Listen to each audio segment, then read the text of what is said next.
Merhaba arkadaşlar, bugün sizlerle bedava dokuzuncu kazanlarını göstereceğim. İlk önce benim sayfasına giriyoruz, normal. Şimdi bekliyorum. Girmişsinizdir, bu arada bu videoyu durdurarak izleyebilirsiniz. Kesinlikle gerçek, işe yarıyor, kullanabilirsiniz. Tavsiye. Hemen o zaman geçelim. Ben biraz az konuşacağım. Sesim kötü de hastayım. Bay bay. Hemen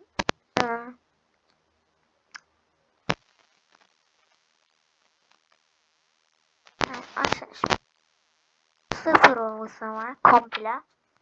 Şimdi o sıfır robux biraz daha 1 milyon robux'a dönecek. Şimdi birisi vereceğim 1 milyon like'dan sonra bir tane kod olacak, tamam mı? Ben de şu anda var. Göstermeyeceğim çünkü 1 milyon like istiyorum. 1 milyon like gelince şöyle bir kapatalım. Fan falan.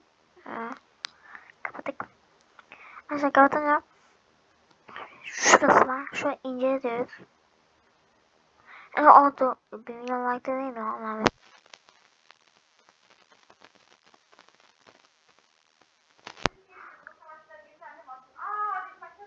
Discord'a gelin. Orada şeyini vereceğim. Tamam. Discord'a gelenleri vereceğim ben. Hemen de yollama gelin. Şurayı zaten ince yapıyoruz. Yaptıktan sonra kalsın. Şu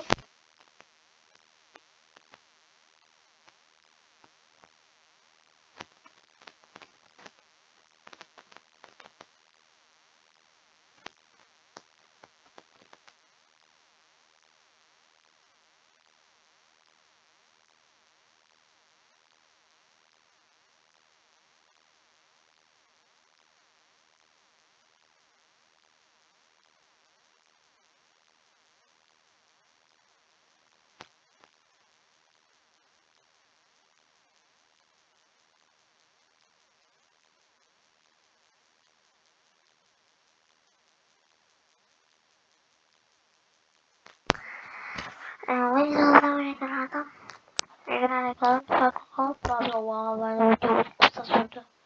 2 dakika falan yani. Evet, bay bay.